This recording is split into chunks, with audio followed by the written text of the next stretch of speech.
Dengar Ustaz. Okey, terima kasih. Gambar tak ada ya? Tak ada gambar lah. Kejap, saya tengah adjust.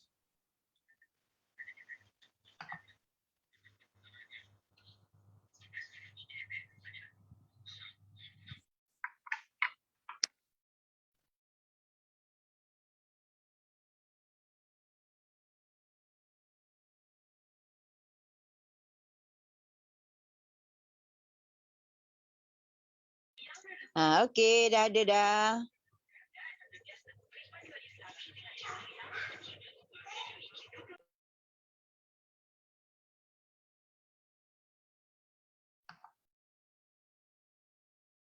Tepat pukul 3 kita mula insya-Allah. Kalau nak share dulu di Facebook apa semua dalam grup-grup WhatsApp bolehlah.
Baik, bismillahirrahmanirrahim.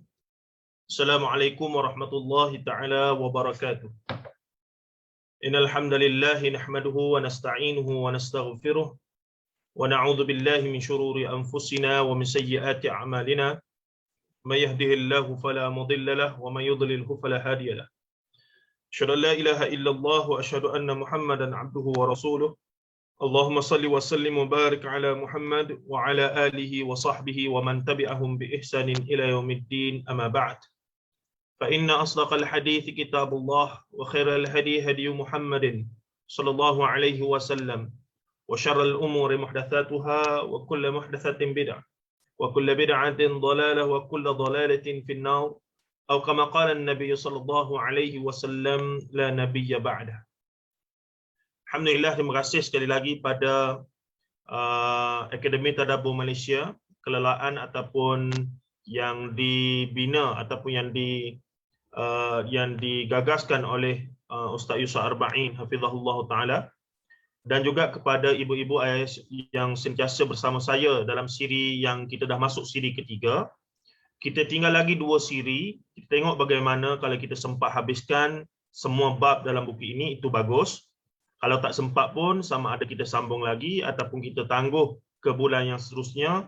Tengoklah macam mana kita akan bincangkan kemudian insya-Allah. Baik. Ala kulli hal, saya tadi sebelum mula tadi saya buka WhatsApp, tengok pak cik dan mak cik saya disahkan positif COVID. Jadi saya mohon doa sebagai berkat kita punya majlis ilmu petang ini. Kita bertawassul dengan Allah Ta'ala dengan insya-Allah pahala majlis ilmu kita ni yang disebutkan oleh Rasulullah, man salaka tariqan yaltamisu fihi ilman sahalallahu lahu bihi tariqan ilal jannah. Ataupun yang Rasulullah sebutkan, siapa yang siapa yang ke masjid untuk menuntut ilmu, maka dia akan dapat pahala yang lebih besar daripada buat haji. Riwayat Tabarani dalam Mu'jamul Kabir dan seumpamanya itu. Makanya semoga-moga saya memohon saudara-saudari, ibu ayah sekalian bertawassul dengan Allah Azza wa Jal dengan pahala kita bermajlis ilmu hari ini, pahala kita menuntut ilmu hari ini. Semoga-moga kita, keluarga kita dan saya khususnya, kedua pak cik mak cik itu dan isteri saya yang hari-hari sebagai frontliner untuk selamat daripada fitnah ataupun musibah yang namanya COVID-19 ini. Saya doakan juga kepada semua ibu ayah yang dalam majlis kita ni dan ahli keluarga masing-masing supaya Allah Ta'ala tidaklah uji kita dengan ujian-ujian yang berat. Meskipun positif COVID itu pada asasnya tidaklah teruk sangat, tapi implikasinya pada setengah orang boleh membawa kematian segera pada hari ini. Hari ini kena, esok dah mati. Wal'iyadzubillah min dhalik. Na'udzubillah min dhalik. Kita tak minta mati dalam keadaan mati, tidak boleh ditangguhkan. Tapi kalau boleh kita minta dengan Allah supaya tidak takdirkan kita mati dalam keadaan yang terlalu drastik dan seumpamanya itu. Semoga-moga Allah Ta'ala jaga kita semua dan semoga Allah Ta'ala kurniakan kesabaran buat mereka yang Allah Ta'ala uji dengan musibah-musibah ini. InsyaAllah kita sambung perbincangan kita dalam siri yang ketiga sebagai menanggung amanah Akademi Tadabbur Malaysia. Dalam siri ketiga ini kita bermula, saya bermula dengan masuk kepada bab yang pertama, iaitu tajuk yang diberikan alam dan makhluk gaib sebagai ujian buat ujian dan apa tu saya sebut, ujian dan sebagai bukti, sebagai ujian dan bukti kekuasaan Allah buat Bani Melayu. Okey, itu tajuknya. Siapa yang ada buku boleh tengok ya. Siapa yang ada buku boleh tengok. Baik. Intipati bab ini tertumpu kepada ayat ini. Suratul Baqarah ayat 155. Maka saya memulakan sebab nak juga supaya ada elemen tadabbur dalam buku saya ini, walaupun saya membincangkan tentang sejarah, tentang pemikiran, tentang budaya, tentang khurafat, tahyul dan seumpamanya. Namun nak dapat tidak, kita mesti bertunjangkan Al-Quran dan Sunnah Nabi SAW sebagai asas kefahaman dan pangkal puncanya perbahasan kita. Maka dalam banyak-banyak ayat Quran, 6,236 ayat Quran, ayat ini yang saya fikir sangat bersabit dengan apa yang saya nak bincangkan. Kerana saya membawa tuan-tuan ke zaman sebelum tok nenek kita dulu, sebelum mereka mengenal agama lagi. Nanti saya akan tunjukkan ya. Nanti saya akan kita akan sampai ke peringkat itu. Tuan-tuan akan nampak nanti. Baik, ayat ini berbunyi satu ayat saja. A'udzu billahi minasy syaithanir rajim. وَلَنَبْلُوَنَّكُمْ بِشَيْءٍ مِّنَ الْخَوْفِ وَالْجُوعِ وَنَقْصٍ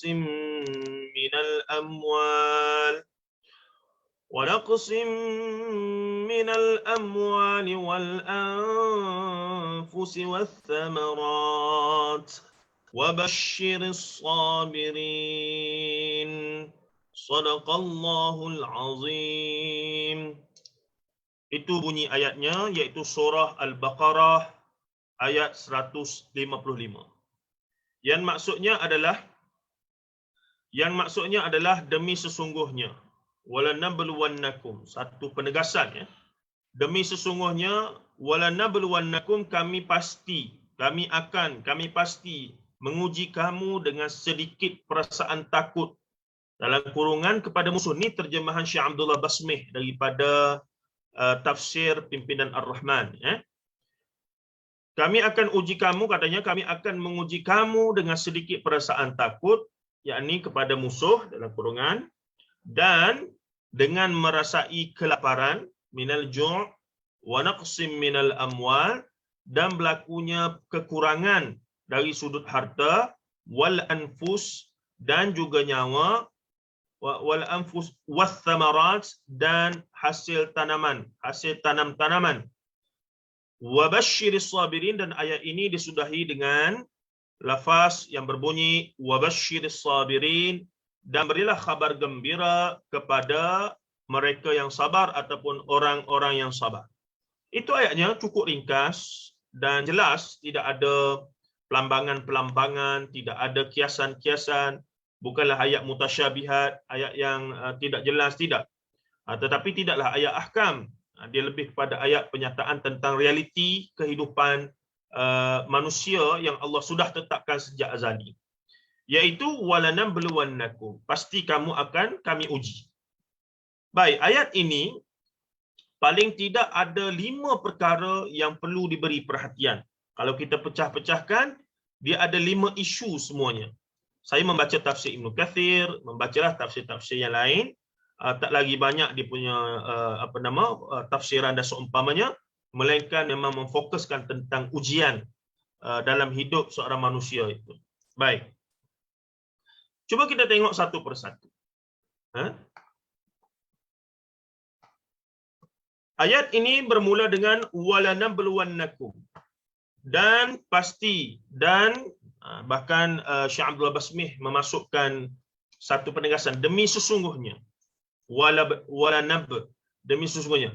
Walanabluwannakum bisyai'in, kami pasti akan uji kamu dengan apa-apa, kalau terjemah literalnya ya.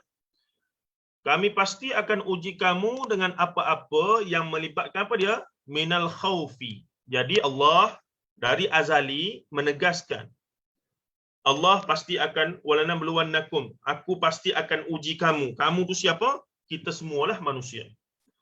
Dengan apa? Yang pertama, minal khawfi, daripada, dan diterjemahkan sedikit perasaan takut. Dan disebut di sini minal khawfi, daripada perasaan takut. Perasaan takut adalah satu bentuk ujian kepada kita. Kalau kita tak takut, maka kita rasa selesa, sejahtera, tak ada masalah. Maka disebutkan oleh Syekh Abdullah Basmih, konteksnya peperangan lah, takut kepada musuh. Jadi sepatutnya kita tak boleh takut pada musuh, tapi realitinya sebagai manusia, tetaplah kita nak berperang dan kita tahu konsekuensi perang itu adalah kematian, kerosakan, binasa, apa semua harta benda, maka tetap akan ada rasa takut tu. Dan rasa takut tu, kalau terlebih takut tu bagus, menyebabkan kita berhati-hati. Tapi kalau terlebih takut, dia menyebabkan moral kita jatuh dan akhirnya mudah untuk kalah. Namun di sana, ada juga bila saya bincang dengan guru-guru saya, bertanya, boleh tak kalau kita kaitkan dengan isu semasa, Contohnya antara ujian Allah Ta'ala cabut perasaan sejahtera, tenteram, lawan kepada perasaan takut ni, risau ni adalah ketenteraman, ketenangan. Contohnya hari ni kita di zaman moden ni, kita duduk rumah besar, rumah tak kira lah, rumah teres ke, rumah flat ke, kondo ke, rumah kampung ke, apa semua. Tiba-tiba kita duduk dalam rumah yang kita punya sendiri, tanah kita, kita beli, kita sewa. Tapi setiap hari kita hidup dengan tidak tenang. Dengan peningkatan kes-kes jenayah semasa ini, ataupun dengan COVID semasa ini, Allah Ta'ala cabut rasa tenteram daripada jiwa kita. Itu ujian, tuan-tuan. Kita rasa tak selesa dah nak keluar mana-mana, takut tengok orang-orang bersin apa semua. Kita rasa paranoid. Itu adalah satu bentuk ujian kepada kita. Allah dah timbulkan rasa takut. Allah cabut rasa ketenteraman jiwa. Kita duduk rumah besar, kita duduk rumah sendiri, apa semua begitu-begini, kawasan yang berpagar, ada security guard, tapi masih rasa tak tenteram jika ada perompak, pencuri, pembunuh masuk dan seumpamanya. Itu maksudnya Allah Ta'ala sudah angkat kita punya rasa tenteram dan dia sedang uji kita dengan sedikit perasaan minal khawfi, dengan rasa takut itu. Jadi sebagai manusia akan ada sepanjang hidup kita, Allah Ta'ala akan uji dengan perasaan tersebut, iaitu perasaan rasa takut yang menyebabkan kita tidak tenteram dan seumpamanya. Ibu ayah yang sudah ada pengalaman menghantar anak-anak ke luar negara ataupun ke universiti di luar daripada negeri masing-masing, mereka duduk asrama. Kalau dulu kita rasa tenteram, kita yakin dengan anak kita dan kita yakin dengan sekeliling yang dia duduk itu, insya-Allah dia selamat. Tapi hari ini kita rasa tak selesa. Sama-sama lelaki ke, sama-sama perempuan ke, ataupun orang sekeliling ke, disebabkan anak kita sendiri yang nakal ataupun sedikit liar itu, na'udzubillah, ataupun disebabkan dia dah baik jaga diri, orang lain pula buat khianat pada diri dia, situasi itu adalah situasi yang Allah Ta'ala uji dengan rasa takut tak tenteram tadi. Begitulah lebih kurang kalau saya nak fahamkan bila dimaksudkan dengan walanabluwannakum bisyai'in minal khauf. Rasa takut tadi, rasa risau, rasa tidak tenteram, rasa tidak lagi sejahtera dan seumpamanya, maka itu satu bentuk ujian daripada Allah yang pasti Allah akan uji kita. Kalaulah tidak sepanjang hayat kita, pasti akan kita akan rasa keadaan-keadaan tersebut. Tuan-tuan rahimahullah ta'ala. Baik. Yang kedua, Allah juga akan pasti uji kita minal ju'i. Ju' rasa lapar dan dahaga lah, termasuk lapar dahaga tu. Minal khawfi wal ju'i, rasa lapar. Ujian kedua yang paling teruk bagi manusia ni tidak ada makanan. Tidak ada makanan. Kelaparan, kebuluran makanan dan seumpamanya. Itu boleh disebutkan begitu. Jadi itu kita maklum, krisis makanan adalah benda yang paling dahsyat, ataupun bila berlaku peperangan dan seumpamanya, ataupun berlaku ni semacam mana sekarang ini, pandemik COVID-19, antara benda yang orang paling risau adalah tak dapat makan. Dan kita lihat negara kita telah berlaku apa dia, tentang bendera putih dan seumpamanya, dan peningkatan kes bunuh diri menggerunkan, tuan-tuan ya. Dalam jangka masa setahun yang sudah, hampir 500 kes bunuh diri, dan sebahagian besarnya adalah melibatkan Melayu Islam. Ini satu benda yang pihak berwajib kena fikir dan mereka kena jawab depan Allah Azza wa Jalla. Ini bukan benda main-main sudah. Dan benda ni tidak kita rasai, na'udzubillah min dzalik, kerana ia belum melibatkan keluarga kita. Macam orang kena COVID lah. Ada orang menafikan COVID tu ada. Kita kata kita pun tak beriman COVID tu hebat sangat. Tapi memang sifat dia, sunnatullahnya, COVID ni dibuktikan secara sains memang kena begini. Maka kena jaga SOP-nya begini. Dan bukan seorang dua kata, ramai pakar dalam bidang perubatan kata dan seumpamanya. Tapi mereka yang denial, yang nafi, yang kononnya ini begitu, kebanyakannya mereka yang tak kena pada diri mereka dan anak beranak sendiri, itu sahaja. Kalau dah kena kepada anak beranak dan keluarga ataupun batang tubuh mereka sendiri, barulah mereka tahu, oh COVID ni ada sungguh. Takkan nak tunggu begitulah baru nak memperakuinya, sedangkan data kematian sentiasa meningkat apa semua. Dan daripada mana dia datang itu dah nombor 2 lah. Sebab sekarang krisis ni adalah nyawa yang terancam setiap hari. Maka kenalah ambil vaksin dan seumpamanya sebagai ikhtiar untuk mengelakkan jangkitan-jangkitan. Kalaulah kena diri kita seorang, tidak mengapa. Masalahnya melibatkan orang sekeliling kita, anak-anak, isteri dan seumpamanya. Kalau kita seorang keras kepala, tak nak ambil vaksin, dan kita mati seorang, kalau na'udzubillah, kena dan kita mati seorang, okeylah. Tapi masalahnya, kita dah mati. Na'udzubillah, bahkan melibatkan tok nenek moyang apa semua, isteri, anak-anak, keluarga apa semua. Jadi begitulah, kelaparan itu menjadi ujian pada Allah, bagi Allah kepada manusia sepanjang zaman. Dari zaman manusia kenal Islam, sampailah zaman manusia kenal Islam, mereka semua akan diuji dengan lapar itu. Bukan orang Islam saja kena lapar dengan uji ni. Kena uji dengan kelaparan ni, tidak. Cina, Melayu, India, Iban Dusun, orang putih, Mak Saleh sana, UK, semua akan diuji. Orang asli, orang Aborigine people, Red Indian, semualah akan diuji dengan kelaparan. Kemarau, kelaparan dan seumpamanya. Tidak ada makanan dan seumpamanya. Baik. Kemudian yang ketiga apa dia? Berlakunya minal khawfi wal ju'i wa naqsim minal amwal. Berlakunya pengurangan harta. Orang yang ada tanah, orang yang ada bisnes, orang yang ada emas, orang yang ada harta apa-apa sekalipun, tiba-tiba diuji oleh Allah dengan kehilangan perkara tersebut. Bisnes bagus, ada bisnes yang besar, kena tipu dengan partner. Kena pecah amanah oleh dia punya rakan kongsi dan seumpamanya. Bankrupt dan seumpamanya. Allah Ta'ala uji kita. Saya tahu sebahagian daripada kita pernah merasai perkara tersebut. Sama ada bisnes kecil atau bisnes besar. Punyalah meniaga sama-sama, akhirnya kena tipu. Na'udzubillah min dzalik. Kemudiannya, apa lagi? Kekurangan harta ni. Terbakar, berlakunya kebakaran. Elok-elok dah rumah besar buat dengan titik peluh kita sendiri, dengan cantik apa semua, tiba-tiba Allah Ta'ala takdirnya dengan kecuaian asbabnya, maka terbakar rumah dan seumpamanya. Maka itu satu bentuk ujian yang melibatkan kekurangan harta.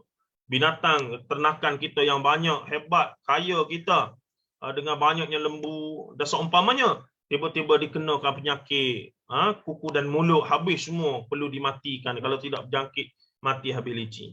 Itu bentuk-bentuk ujian daripada Allah yang Allah dah tetapkan, pasti akan dia uji ataupun pasti dia akan kenakan kepada hamba-Nya, iaitu kita semua. Bukan kita sahaja, daripada zaman Nabi Adam termasuklah jin dan seumpamanya akan kena ujian-ujian ini sebagaimana sudah termaktub di Lauh Mahfuz Allah Azza wa Jalla. Dan juga berlakunya kekurangan pada amwal wal anfus. Berlakunya kematian-kematian. Kekurangan jiwa ni maksudnya kematian. Dalam peperangan, nyawa yang mati ramai. Dalam pandemik COVID-19, angka kematian semakin meningkat. Dan seumpamanya, ada orang yang, Allahu Akbar, sedih ya.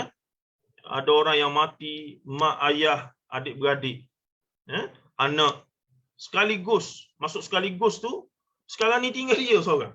Ataupun dia 2-3 orang saja. Yang lain tu, Allahu Akbar. Saya tak boleh nak bayang, tuan-tuan. Na'udzubillah min dzalik. Na'udzubillah min dzalik. Semoga kita semua jaga sungguh-sungguhlah. Balik kampung apa semua tu. Ibu-ibu sekalian, anak-anak, jangan bagilah balik rumah. Jangan bagi balik rumah kalau boleh. Walaupun dekat, walaupun lintas daerah ke, sekadar Kuala Lumpur, Shah Alam ke apa semua, kalau boleh tak payahlah buat masa ini. Sabarlah. Dia tu mungkin okey, tapi dia bawa balik virus yang akhirnya kita yang dah berumur sikit ni, yang ada penyakit macam-macam ni, itu yang jadi teruk tu. Dan kematian yang berlaku hari ni bukannya macam awal dulu, iaitu ada lagi lah tempoh seminggu, 2 minggu, sebulan, 2 bulan. Yang ni hari ni kena, esok kemungkinan tidak ada dah. Tu, na'udzubillah min dzalik. Ini memang wallahu a'lam musibah apa yang Allah Taala sedang uji kita untuk kafarah dosa kita lah, insya-Allah. Baik, kemudiannya katanya lagi apa dia? Wal anfusi was thamarat, dan juga kekurangan daripada bentuk hasil tanaman. punyalah duduk tanam, punyalah duduk jaga, punyalah duduk bagi baja apa semua, buat bunga-bunga buah pun dah keluar, tiba-tiba datang banjir, tiba-tiba datang belalang, tiba-tiba datang penyakit-penyakit, musibah-musibah yang menyebabkan seluruh taman tanaman itu tidak berlaku ataupun jadi collapse ataupun tidak berhasil. Walaupun dah keluar semua dah. Oh, itu satu ujian. Dah pernah berlaku di Kelantan. Apa yang berlaku, tuan-tuan? Seorang pengusaha apa dia? Allahumma salli Muhammad. Daun tembakau. Daun tembakau ni macam mana tu? Asalnya memang tumbuhan lah. Tapi gunanya untuk buat rokok apa semua tu. Dia ada Institut Tembakau Negara. Di Kelantan ada. Di belah-belah Bacok tu banyak orang tanam tembakau. Dan hebatnya tembakau ni, dia punya tanam tak payah pagar, tuan-tuan. Sebab apa? Sebab lembu kambing memang tak makan. Bayangkan lembu kambing tak makan tembakau. Ulat pun barangkali tak ada. Wallahualam, saya tak tahu. Tapi lembu kambing tu confirm tak makan. Nak katanya, lembu kambing pun reti tembakau yang akhirnya jadi rokok yang dihisap oleh manusia itu adalah tidak berfaedah dan beracun dan seumpamanya. Macam mana manusia boleh pergi hisap benda tu dengan sedap dan seumpamanya? Saya fikir lebih baik kita buat ulam saja, ya, daripada duduk isap gitu. Baik makan puas hati, buat ulam makan. Itu sindiran lah, ya. Tapi nak katanya pernah berlaku di Kelantan, masyhur cerita tersebut. Tembakau dia ni dah jadilah, dah elok nak tuai saja. Tiba-tiba Allah Ta'ala uji dengan banjir besar, habis dia punya tembakau, banyak ekar lah berkali, ya. Dan akhirnya dia dilaporkan, bawa parang dia mengamuk, cabar Allah Azza wa Jalla. Naik atas bukit, duk merau-rau, meracau-racau, mengamuklah kononnya, nak berparang dengan Allah Azza wa Jalla. Ada manusia lagu tu, tuan-tuan, ya. Dan habis ceritanya, ni cerita masa saya kanak-kanak di Kelantan. Jujurnya saya dulu percaya sangatlah. Tapi bila dah besar, kita dah belajar macam-macam posmo ni. Jadi cerita tu bagi saya 50-50 lah. Tidak boleh nak pegang secara daqiq, secara betul-betul sahih. Sebab dia lebih pada cerita mulut. Disampaikan mulut ke mulut. Dan dikatakan bila dia cabar begitu Allah tu, maka dia pun kena kilat dan matilah dia. Wali'adzubillah min dhalik. Kadang-kadang cerita itu diceritakan oleh ustaz-ustaz kami dulu untuk bagi untuk tarhib, yakni dimotivate ataupun untuk bagi kita kata ancaman supaya tidak bersikap begitu, tidak redha dengan ujian Allah itu. Tapi bila cerita tu cerita yang entah sahih ataupun tidak, maka dia jadi masalah di situ. Baik, saya bertanya pada guru saya, Dr. Azrul Azlan, di akademi ataupun di Tadabbur Center, ya. Doktor yang biasa ke sana. Pengurangan hasil tanaman ni boleh tak kalau saya kiaskan dengan kita panggil sebagai recession ataupun kita panggil ni ekonomi punya krisis ekonomi ni.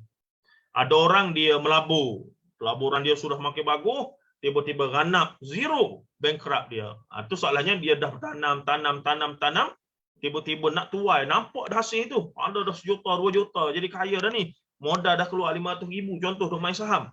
Sepatutnya paling tidak double lah, dapatlah 1 juta. Dah 500,000 dah keluar modal ni.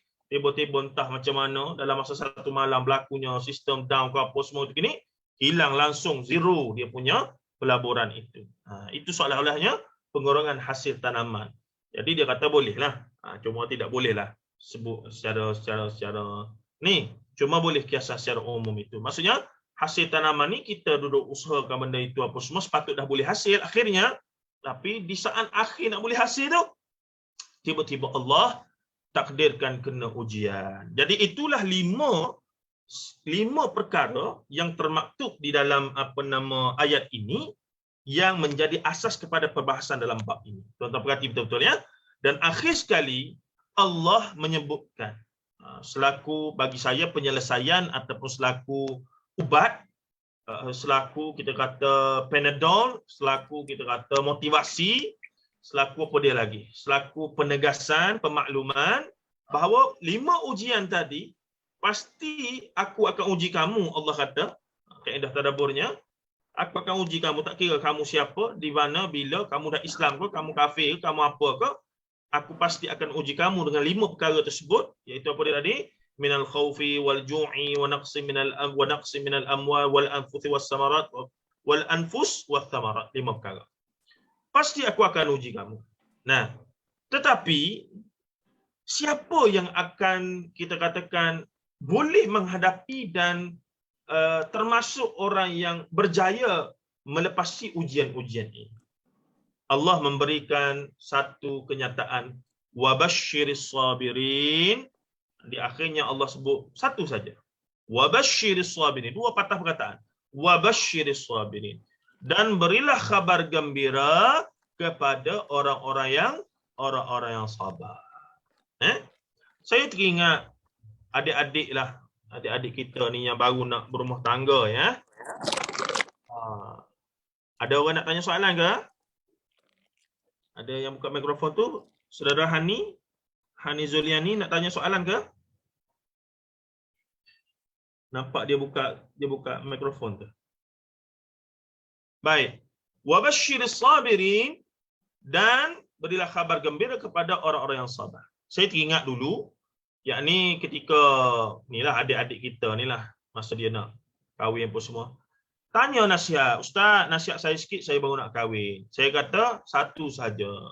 Sad bara, saya kata. Inilah sad bara ni. Ada seorang lagi, Ustaz, saya nak kahwin gini ni. Saya kata ginilah.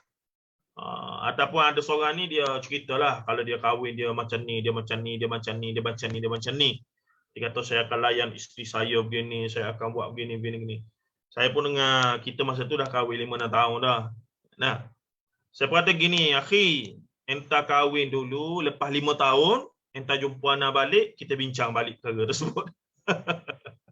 Bermaksudnya perkahwinan ni satu benda realiti, sebagaimana ujian Allah tadi, yang realiti akan kita lalui. Jadi ujian dalam perkahwinan juga satu realiti yang tak boleh siapa-siapa pun untuk nafikan. Kalau baca hadis-hadis berkaitan dengan rumah tangga Rasulullah, ya, sahabat dan guru saya Ustaz Luqman Makhtar ada menulis 3 siri buku yang menghimpunkan hadis-hadis daripada Sahih Bukhari, Muslim, Ibnu Majah, An-Nasa'i, Abu Daud, Tirmizi, Muwatta Imam Malik, Musnad Ahmad, Sunan Darimi.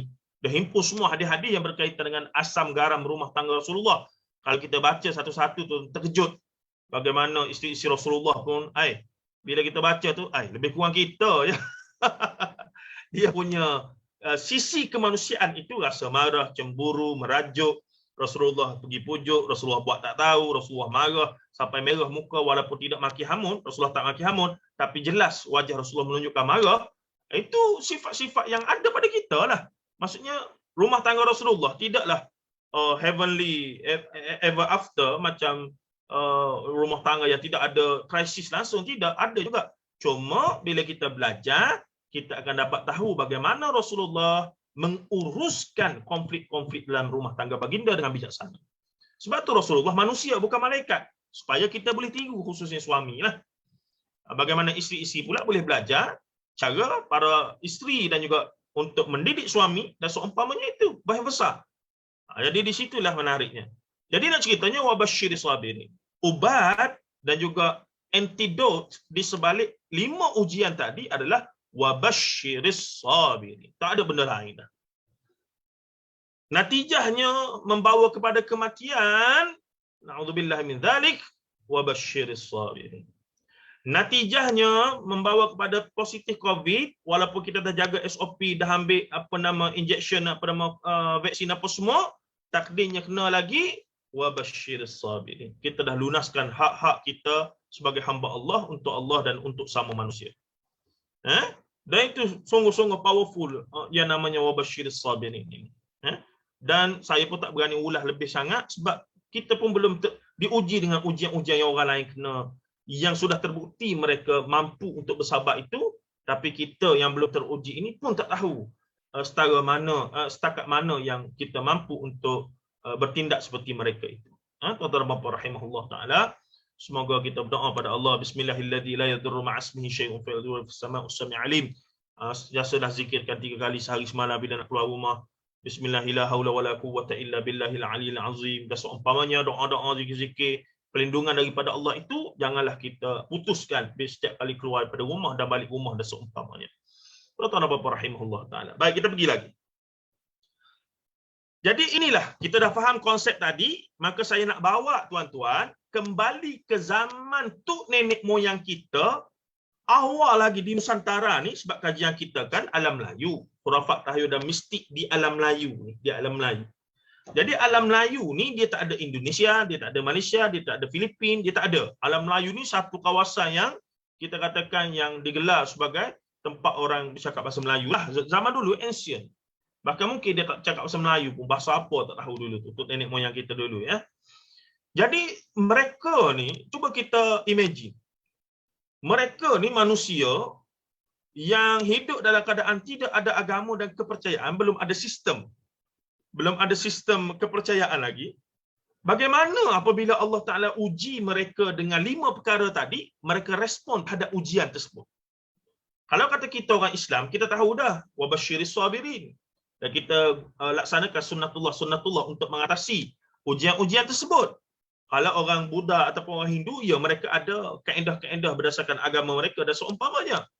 Ataupun golongan yang sebelumnya yang dinamakan animisme, dinamisme, at least mereka ada tempat yang mereka nak luahkan perasaan, nak tuju, nak puja, nak merayu, meratak apa semua. Tapi sahabat-sahabat ataupun tok nenek moyang kita yang zaman tidak ada agama dulu, cuba bayang. Wallahu alam berapa ribu tahun dululah, 2000 ke 3000, 5000, 10000 tahun dulu. Bagaimana manusia-manusia yang tidak ada wahyu, yang belum ada sistem kehidupan, sistem pertuturan, penulisan, tamadun, tapi mereka dah hidup, dah berkelompok dan seumpamanya. Bagaimana bila mereka diuji dengan ujian-ujian ini untuk mereka respon? Itu yang menarik untuk kita perhatikan. Dan itulah saya nak bahaskan antara perbahasan terawal dalam bab 1 dan bab 2 dalam buku ini. Saya nak bawa supaya kita faham sungguh asal usul cara berfikir tentang agama orang Melayu di Nusantara ini, bagaimana dia punya susul galurnya yang sehingga membawa kepada bila dah Islam tapi masih hidup percaya kepada khurafat tahyul mistik apa semua. Walaupun Islam tu dah ada tapi masih berpegang pada tok bomo, pawan dukun apa semua. Daripada mana asal usul dia? Maka kena pergi ke zaman sebelum sejarah. Nampak tuan-tuan dan puan-puan rahimahullah. Adakah saudara-saudari sedang bersama saya ya? Saya tak bunyi suara langsung, risau pula ni. Okey ke lagi? Ada. Okey. Ada ya. Saya takut saya bersemangat seorang-seorang di sini. Ada Ustaz. Baik, cuba perhatikan kita punya ni. Okey, terima kasih. Terima kasih ya. Tengah menghayati. Betul ni kita semangat macam ni, kalau tak takutnya inilah. Ada cerita Hindustan ke hari ni ni? Baik, cuba tengok 4 peringkat ini. Ini sistem kepercayaan. Yakni ini memang para antropologis ya, orang yang mengkaji tentang budaya masyarakat, budaya masyarakat itu secara antropologi dan sosiologi. Mereka memang membahagikan alam Melayu ni dengan 4 ataupun beberapa peringkat inilah. Iaitu satu peringkat sebelum ada kepercayaan ni, kalau dalam sistem sejarah lama dia kata inilah paleolitik, mesolitik apa semua, zaman orang batu lah. Dan memang dijumpai ya manusia-manusia dalam gua ni di tanah Melayu ni, antaranya ada tulang manusia dijumpai di Gua Niah di Sarawak, di Kelantan pun ada dijumpai rangka manusia yang dikatakan paling lama dalam dunia, dan pelbagai lagi dakwaan. Tapi nak katanya ada lah makhluk yang namanya yang rupanya macam manusia yang hidupnya dalam gua, dan diyakini bahawa mereka itu satu masa tidak ada lagi sistem kepercayaan, tapi kemudian bila mereka nampaknya ada kubur elok dan ada macam ritual-ritual tertentu, itu dah mula ada kepercayaan. Dah mula ada believing in their soul, in their heart, in their mind. Itu yang kita nak jelaskan itu. Baik, sebelum ada kepercayaan, kemudian pada zaman animisme ni kepercayaan terhadap makhluk, di seluruh makhluk yang duk nampak ni ada semangat. Mambang itulah kita dah bincang sebelum ni. Animisme ni kepercayaan makhluk-makhluk ni ada semangat. Pokok ada semangat, gunung ada semangat, nasi ada semangat, rambutan ada semangat, durian ada semangat, semuanya ada semangat penjaga masing-masing. Itu animisme secara mudah ni. Kemudian dinamisme adalah kepercayaan advance lagi pada animisme, bukan setakat ada semangat tapi ada roh yang berfungsi. Maka setelah lama orang Melayu ataupun proto Melayu, tok nenek moyang kita yang sebelum Islam datang, sebelum agama datang, masa tu Hindu Buddha pun belum lagi datang dan membentuk kerajaan dan membentuk satu sistem lah. Jadi mereka mula percaya kepada semangat-semangat ni. Dia begini ya. Nanti saya akan cerita kepada bahagian kedua ni lah. Ni kita pergi ke secara ringkas dulu. Nanti saya akan huraikan panjang lebar di bahagian kedua nanti. Kemudiannya setelah majoriti orang Melayu kita ada kepercayaan, mula timbul ada sebab Allah Ta'ala bagi akal, Allah Ta'ala bagi perasaan, jiwa, hati. Jadi hati dengan akal ni, akal mencerap benda-benda yang dia nampak apa semua, pengalaman-pengalaman. Hati ni membuat pilihan ataupun ada kecenderungannya. Ada kecenderungannya. Sebab tu iblis dia hasut kita melalui jiwa kita, melalui hati kita, bisikan-bisikan itu. Sebab daripada bisikan itu menguasai akal, dan kalau kita akalnya tidak bagus dan tidak kuat dan tidak mantap, maka kita gagal untuk mengatasi nafsu ataupun hawa ataupun desakan rohani yang walaupun benda itu tak logik, akal kata mengarut tapi jiwa kata okey, tak ada masalah. Baik. Jadi kemudian sekitar tahun 1500 Masihi lah, abad ke-16 17, apa yang berlaku? Mulalah munculnya kerajaan Hindu Buddha Hindu yang pertama, iaitu apa dia? Dharmawijaya pula. Kerajaan apa dia? Majapahit. Majapahit ke Sriwijaya? Sriwijaya dulu. Sriwijaya orientasinya Hindu. Baik. Asas agama Hindu suruh percaya kepada dewa-dewi. Dan ada kehidupan selepas mati.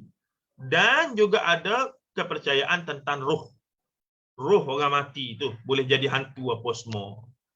Jadi berpindah daripada tidak ada kepercayaan, kemudiannya percaya makhluk-makhluk ada mambang, ada semangat, dan juga binatang-binatang kemudiannya ada roh, bukan setakat semangat dah. Dan kemudian bila agama Hindu mari, advance lagi, agama Hindu suruh percaya pada dewa-dewi. Mula orang Melayu percaya pada ada dewa baik, dewa tak baik, ada dewi baik, ada dewi tak baik. Mulalah mereka ada sistem, dan mereka tak buang yang lama ya. Mereka campur aduk. Sebab Hindu nampaknya agak menerima, sebab lebih kurang sama dengan kepercayaan animisme, dinamisme tu banyak sama, maka bercampur jadilah satu bentuk agama Hindu versi. Contohnya di Jawa ya. Kalau nak kata di Jawa tu Hindu yang original pun tidak. Dia dah jadi Hindu Jawa sebenarnya. Dia jadi yang dinamakan para sarjana memanggilnya agama kejawen. Itu kajian lain pula, menarik ya. Kalau pergi ke Jawa tu kita tengok Islam ke tidak mereka. Cara mereka express keagamaan mereka itu cukup berbeza daripada apa yang kita tahu ahli sunnah wal jamaah. Baik, Hindu ni kemudiannya datanglah pula agama Buddha mengimbangi, dan kemudian jadi bercampur dua itulah Hindu Buddha. Hindu dan Buddha ni dua benda yang berbeza. Buddha ni seolah-olahnya Protestan kepada agama Hindu, sebab agama Hindu satu agama yang menerima ataupun menganjurkan konsep apa dia? Kasta. Dia gambar Tuhan dia tu, kepala tu Aryan, dada ni bawah sekali, bawah tapak kaki sekali apa dia? Apa namanya? Pariah dan seumpamanya itu. Jadi itu yang dipraktiskan. Jadi Buddha ni tak begitu. Buddha ni manusia sama, asalkan semua menyucikan hati, tidak buat jahat. Dia spiritual. Dia lebih bentuk manifestasi spiritual. Hidup ni jangan bergaduh, kasih sayang, dengan binatang jangan buat jahat. Sebab tu dia vegetarian. Dia tak makan binatang. Sebab bagi dia membunuh binatang pun satu benda yang tidak molek. Apatah lagi membunuh manusia. Jadi bercanggah dengan agama Hindu. Agama Hindu tidak yang mereka tak boleh nak apa-apakan hanya lembu saja. Yang lain tidak ada masalah. Jadi bila mari Hindu dan Buddha, Hindu Buddha ni banyak konsep yang sama dengan animisme dinamisme. Maka dia bercampur dua tu. Dia bercampur dua tu. Kemudiannya datang Islam. Islam mutakhir dah 1100 masih abad 100 masih ataupun awal sikit gitu. Jadi Islam pun satu agama yang suruh percaya pada benda gaib. Sebagaimana animisme roh, dinamisme tentang semangat, benda gaib, Hindu Buddha suruh percaya pada dewa dewi juga benda gaib. Buddha suruh percaya pada karma reincarnation ataupun dipanggil kehidupan semula, karma, the rotation of reincarnation. Nah, kalau kita perasan, ibu ayah sekalian tengok cerita rakyat Melayu kita, bawang merah, bawang putih tu, perasan ke tidak?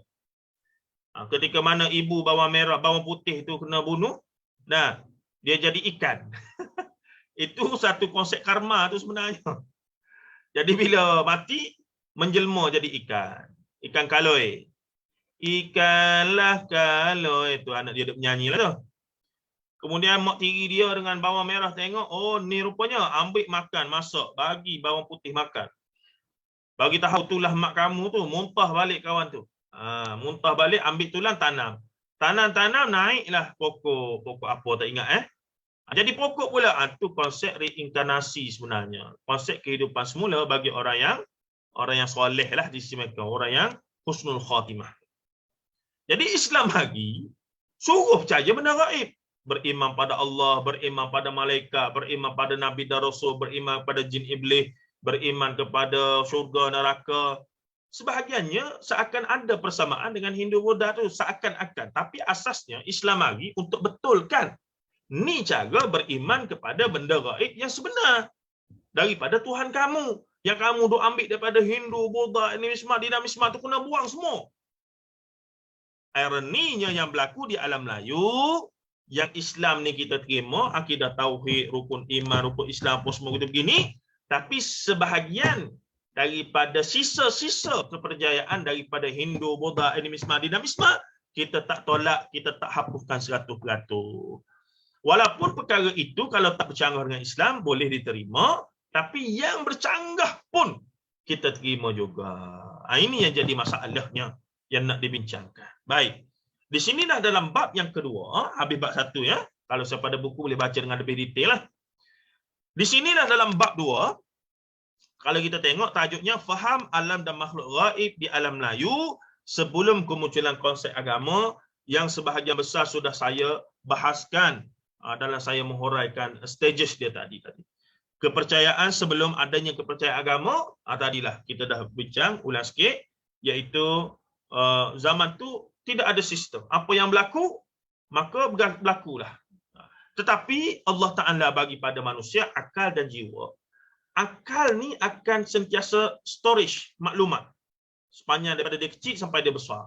Menyebabkan macam-macam mana pun dia dapat ilmu secara alami, secara tabi'inya dia dapat ilmu alam lah.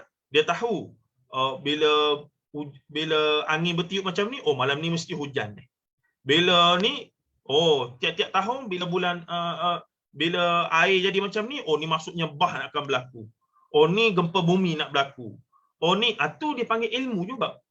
Ilmu melalui panca indera, walaupun tak mengaji sekolah, tak baca buku apa semua, tapi ilmu melalui pengalaman dan panca indera, dia dapat ilmu, yakni ilmu kehidupan dia itu. Dia menjadi arif, dia pandai, dia jadi pakar. Masuk hutan, keluar hutan, dia boleh dengan begitu hebat sekali cara macam mana nak mengelak daripada itu apa semua, dan seumpamanya.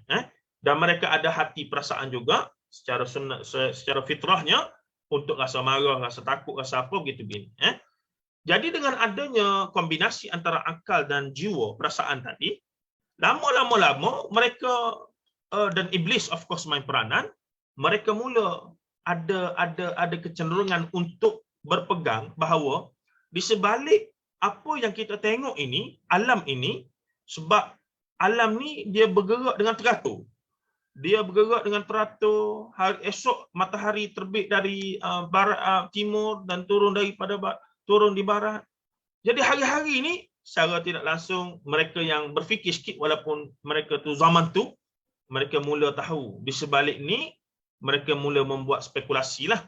Di sebalik alam ni mesti ada yang mengaturkannya. Dan itu telah dibahaskan oleh seorang ulama sufi dalam sebuah karya yang bertajuk Hai Ibni Yaqzan. Dia macam novel ya, yang ditulis oleh Ibnu Tufail. Ibnu Tufail ni seorang dikatakan ulama sufi ataupun seorang sufi walaupun mungkin bukan ulama. Dia tulis sastrawan mungkin.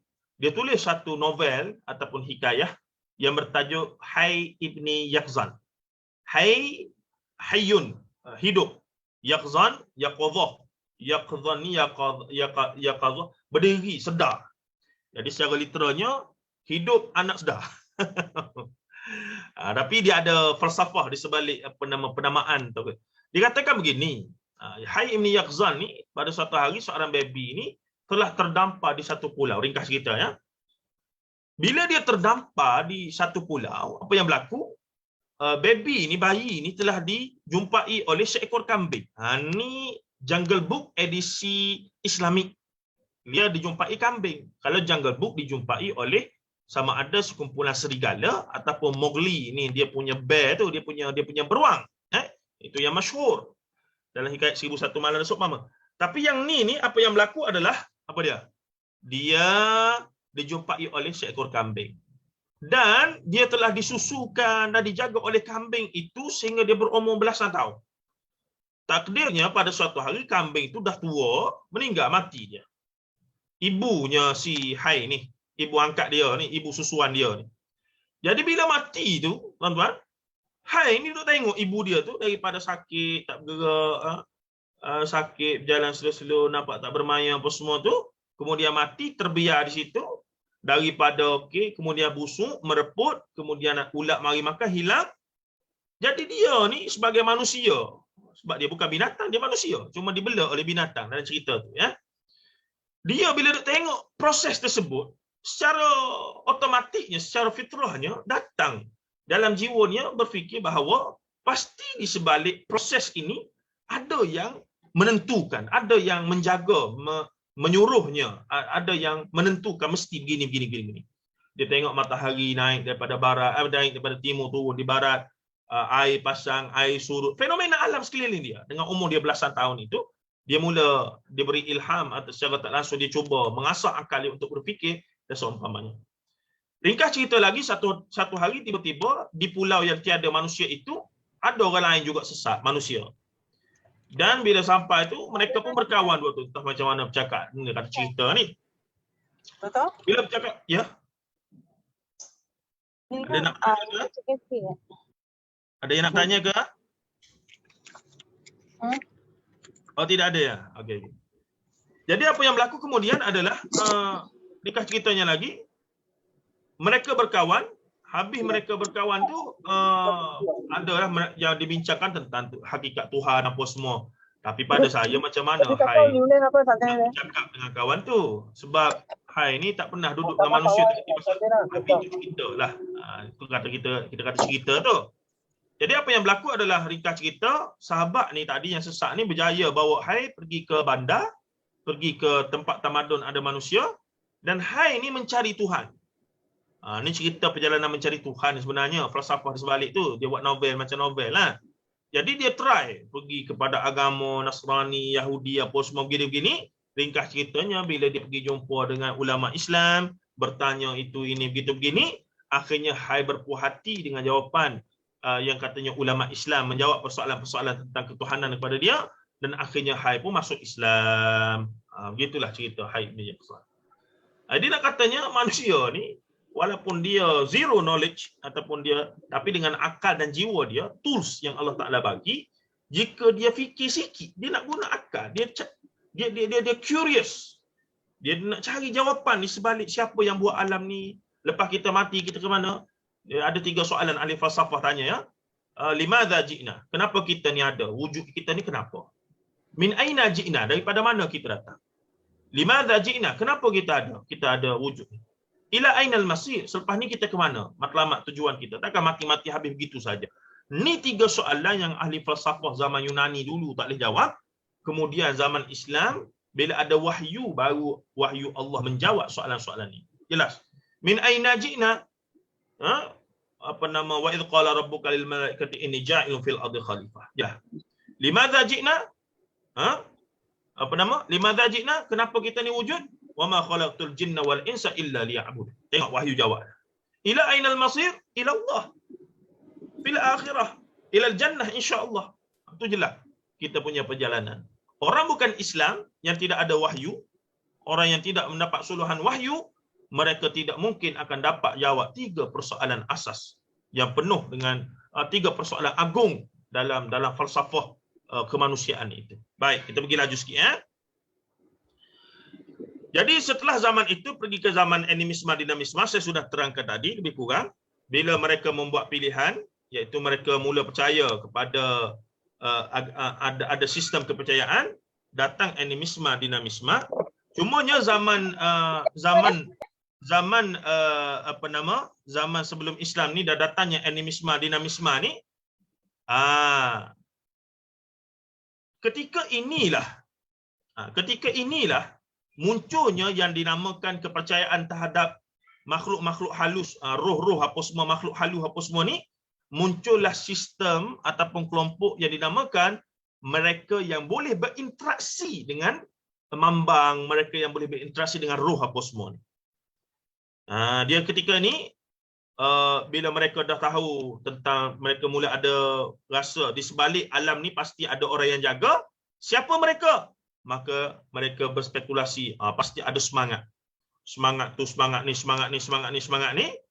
Jadi dengan adanya semangat-semangat ini, siapa yang boleh berinteraksi dengan semangat ni? Untuk tahu apa yang mereka nak, untuk tahu apa yang mereka tidak mahu dan seumpamanya. Muncullah orang-orang yang mendakwa boleh berinteraksi dengan makhluk-makhluk ini, dan peranan iblis of course main peranan di situ ya. Jin iblis main peranan. Muncullah konsep pawan, dukun, untuk bomo apa semua tu. Menjadi perantara antara manusia dan juga alam gaib kononnya. Jadi mereka lah yang tentukan, okey, tahun ni supaya tanaman kita jadi, apa yang perlu dipersembahkan, apa yang perlu disembelih, yang dikorbankan. Oh, kita punya mambang tahun ni dia boring dah, duduk makan kambing lembu saja. Tahun ni dia nak anak dara gadis sunti pula. Sudah. Mula timbullah pelbagai lagi spekulasi seperti ini. Dan orang yang paling untung dalam kes ini adalah of course Tok Bomo Pawan Dukun ini, yang boleh manipulit masyarakat untuk kepentingan dia, walaupun entah betul ke tidak dia boleh berinteraksi dengan yang namanya mambang tadi, ataupun kalaulah dia boleh berinteraksi betul ke pun, confirmlah si mambang itu adalah jin iblis lah, tidak ada benda lain dah tuan-tuan. Nah, nampak tak tu? Itu caranya. Dan ketika mana Hindu Buddha datang, fungsi Tok Bomo, Pawan, Dukun, Poyang, Tukang Tilik apa semua ni bukan dihapuskan, bahkan dimantapkan lagi. Sebab agama Hindu dan agama Buddha menerima kehadiran yang namanya Tok Bomo, Pawan, Dukun ini dengan begitu baik sekali. Hindu ada Tok Bomo dia, Tukang Tilik dia. Bila nak kahwin kena tengok dulu astrologi dia tu. Astronomi ke astrologi? Astrologi lah. Tengok dulu tarikh bila ada kiraan dia tu, table dia tu hari-hari. Tiba-tiba dalam kitab-kitab Jawi kita pun ada. Oh, nak kahwin beranak bila? Oh, ni panah ni. Api capu api tak boleh. Dalam Islam, there no such thing like that in Islam, tuan-tuan. Minta maaf.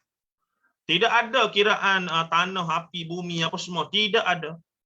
Tidak ada hari-hari yang ada sial majal. Tidak ada.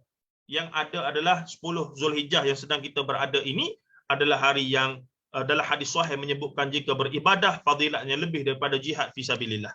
Melainkan orang tu mati syahid dan seumpamanya. Itu ada. Ada pun mengatakan hari ni sial, hari ni majal, bulan Safar ni kalau bersama isteri maka keluar anak jadi cacat.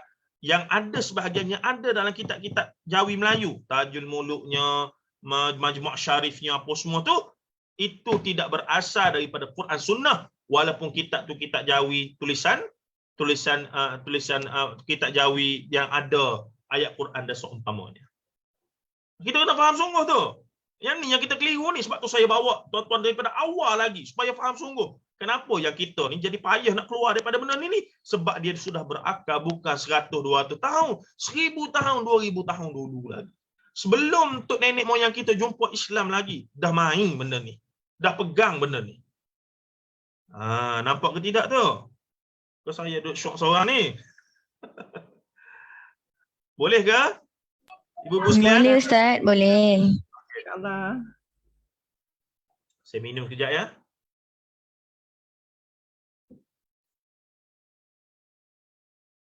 Baik.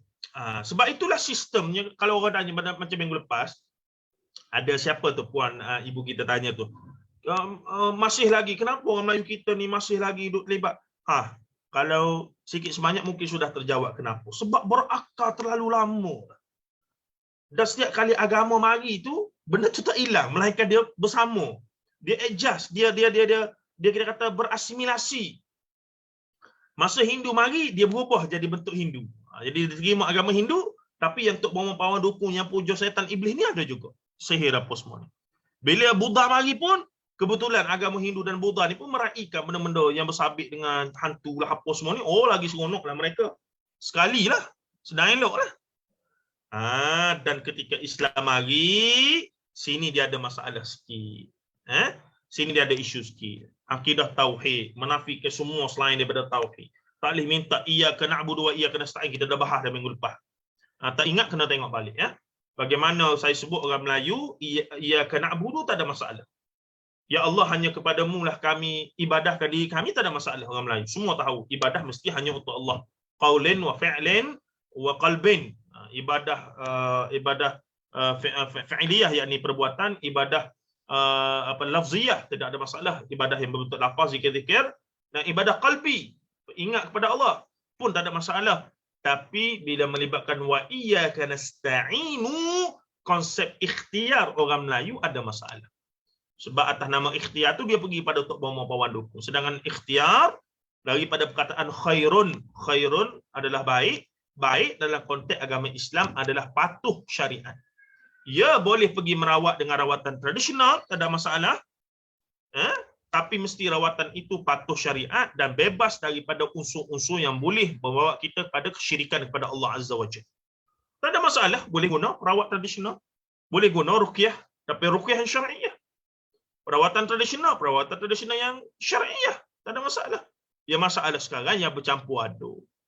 Bila nak mula, hebatnya institusi bomoh bawan dukun apa semua ni, bila Islam mari daripada Hindu Buddha berpindah tu, mereka pun berasimilasi, mereka sesuaikan.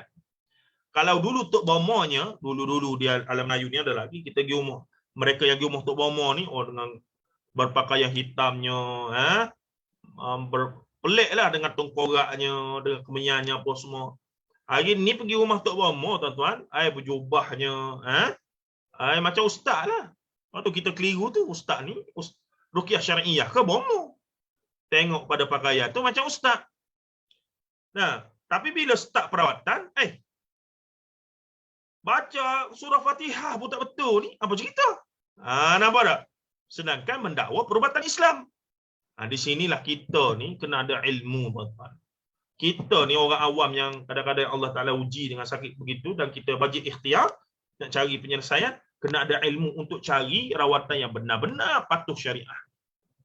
Tidak tengok pada zahir saja. Tengok pada pakaian, jubah, janggut, ruqyah syariah lah ni. Tidak, tak semestinya. Walaupun dia mula dengan a'udzubillahi minasyaitonirrajim, bismillahirrahmanirrahim. Lepas tu masuk, bombang-bombang, mantra, gonggang-gonggang, bunyi, ya insing, mata kaji, semarising, semua keluar habis. Dah jampi-jampi serapah, yang entah apa bahasanya tak jelas apa semua, itu memang para pengruqyah syariah akan tolak bahawa itu bukan ruqyah syariah. Bercampur aduk. Entah dia punya jampi serapah tu duk puja panggil setan iblis mana kalau kita tak tahu. Tapi dengan berkat bismillah, dan akhir sekali dengan berkat bismillahirrahmanirrahim, dengan selawat ke atas baginda sallallahu alaihi wasallam. Lepas dah habis dah gonggang-gonggang bahasa Jawanya, bahasa Sanskritnya, bahasa Hindustan, keluar habis dah segala jampi tu. Hujung sekali kita tutup dengan bismillahirrahmanirrahim, dengan berkat, dengan mulia Nabi Muhammad. Kita kata okey dah tu Islamik, dah tak apa lagi. Ni masalah keliru. Apatah lagi dia tu appearance-nya seorang ustaz, guru pakai kopiah apa semua itu. Ini yang sedang kita hadapi secara hakikinya di Malaysia sekeliling kita ini. Dan masanya kita sebahagiannya yang tidak ada maklumat macam yang puan minggu lepas sebut betul. Maklumat ni tak sampai. Ialah kita-kita ya yang tahu. Nak sampai kat orang luar sana macam mana? Nak bagi tahu ni. Tapi alhamdulillah di sini adanya ustaz-ustaz kita, asatizah kita yang ambil peranan untuk benar-benar mempraktiskan ruqyah syar'iyah dan menawarkan alternatif kepada umat. Jadi kena tanya tuan-tuan, kena tanya. Saya ni sakit gini-gini nak cari ruqyah syar'iyah. Bukan setakat perubatan kampung, nak cari perubatan yang alternatif yang patuh syariah. Yang tidak melibatkan jampi serapuh, puja, panggil setan, iblis apa semua tak. Kita takut benda-benda yang tak patut berlaku. Contohnya apa dia? Seorang yang Allah Ta'ala uji dengan apa dia? Dia kena sihir lah, kita kata. Na'udzubillah min dzalik. Dia kena sihir oleh tukang sihir A. Dia pergi merawat dengan tukang sihir B. Dua-dua ni sihir. Dia kena buat dengan sihir A. Dia pergi berubat dengan sihir B.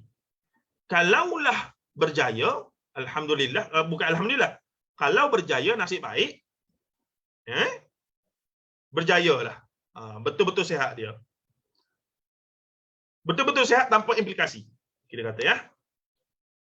Kalaulah dia panjang umur, dia mengaji apa semua, dah tua, dengarlah kuliah-kuliah macam ni apa, dia rasa dia dulu pernah pergi jumpa bomo untuk merawat, dia kena bomo dengan orang lain. Dan sembuh sungguh. Dan bila dia ingat-ingat balik cara perawat tu yang diingatkan ruqyah syariah, rupanya bomo juga. Ataupun dia buatlah keadaan sedar bahawa kawan tu memang tok bomo. Maka apa berlaku? Maka dia sewajarnya bertaubatlah. Dia tetap dosa. Sebab dia tahu itu bomo, dia guna juga. Yang kita khawatir, waliyadzubillah min dzalik hadza, iaitu apa dia? Ketika mana dia sedang berubat dengan berubat B ni, ilmu hitam, sihir juga ni, untuk lawan sihir A, si B ni duk suruh dia buat macam-macam. Syaratnya kena makan abu mayat orang Islam, jangan semayang boleh sebulan, kena bakar Quran, macam-macam lah syarat-syarat yang mengaruh. Tapi sebab nak sembuh, nak atasi sihir A, dia buat. Na'udzubillah, yang kita risau dia mati dalam keadaan proses tengah buat benda-benda mungkar, benda-benda syirik tersebut. Agak-agak kalau dia mati dalam proses tersebut, tuan-tuan, dia mati dalam keadaan apa dia? Waliyadzubillah min dzalik, kita tak tahu nak kata. Ada yang mati dalam keadaan meletakkan keyakinan sepenuhnya pada Tok Bomo B, yang juga guna ilmu sihir, ilmu hitam, yang kononnya sebab dia nak sembuh daripada sihir yang dikenakan oleh Tok Bomo A. Dalam keadaan ni, na'udzubillah, kita tak minta sihir ni benda ada, dan kita tak minta. Kita tak ada minta, tuan-tuan.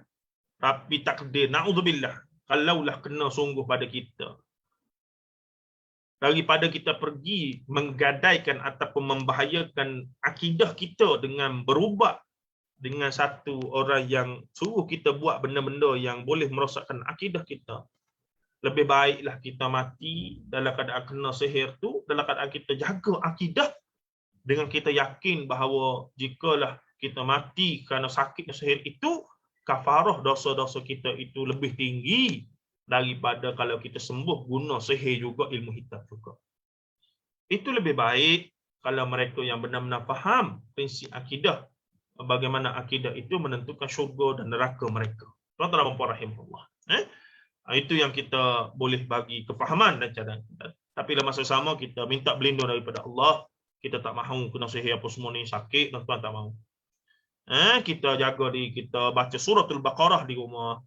Kalau tak mampu baca pun sebab kita baru nak belajar baca Quran, pasanglah YouTube ke, sekarang Smart TV boleh buka YouTube tu, pasang suratul Baqarah. Sebulan sekali kau di rumah ikutlah. Ataupun panggillah siapa-siapa mari tolong baca di rumah, bayarlah ke dia sikit, bagi upah apa semua.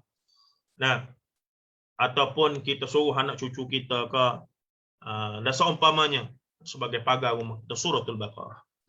Ayatul Kursi selepas daripada solat janganlah pernah kita tinggal walaupun sesibuk mana. Sebab kita duk faham kata nak wirid ni kena ikut imam. Tidak, tuan-tuan. Wirid ni personal. Cuma orang Melayu, di alam Melayu ni dia diajar kita berwirid dengan imam. Kadang-kadang imam ni dia sakit perut, time dia rajin, dia panjang. Time dia tak berapa rajin, dia pendek. Jadi kita ni kena ada wirid kita sendiri, standard yang kita belajar sunnahnya macam mana. Astaghfirullah 3 kali, Allahumma antas salam wa minkas salam tabarakta ya zal. Baca ayatul kursi apa semua. Hatta kalau kita bangun pun, macam contoh bila solat subuh lewat dulu pernah sampai subuh ni 6-10 minit baru masuk azan. Saya keluar sebelum subuh. Keluar selepas subuh pergi kerja di UIA tu daripada sarjana utama ni 40 km tuan-tuan. Pukul 9 baru sampai, dekat 2 jam dia punya jam. Jadi saya kena keluar sebelum subuh. Begitu juga pakcik-pakcik yang duk driver bas sekolah tu. Jadi kalau pukul 6 baru masuk, solat sunat 15 minit, lepas tu Tok Imam pula jenis tak ada kerja, dia Tok Imam semata-mata. Hari Jumaat dia baca pula surah Sejadah dengan surah apa nama Al-Insan. Dekat buku 7 baru siap. Jadi dalam keadaan tersebut, Tok Imam tu satu hal lah, sepatut dia faham bila dia lewat sangat, dia kena ringkaskan. Tak payah pun sujud sahwi apa semua, sujud sejadah apa semua tu. Nanti bila dah balik pada waktu normal, subuh masuk 5.45, bolehlah mula balik. Dia dah jadi wajib dah pula. Itu satu hal. Satu hal lagi, kita ni sebagai makmum dah lorak-lorak. Orang Kelantan kata lorak. Orang Kota Baru kata rushing. Bila kita rushing bangun, sambil-sambil kita bangun tu, nak bawa kereta, bawa motor pergi kerja tu, mulut tu wirid dah. Astagfirullah, astagfirullah, astagfirullah, ma'antas salam wa minkas salam. Habis kau wirid lepas sembahyang tu. Walaupun ialah keadaan terbaik, lepas solat, duduk diam, menghadap di sejadah, itu yang terbaik. Tapi kalau kita bangun, ini masalah kalau bangun, nak pergi kerja, kau nak keluar ke, pakai tak wirid dah.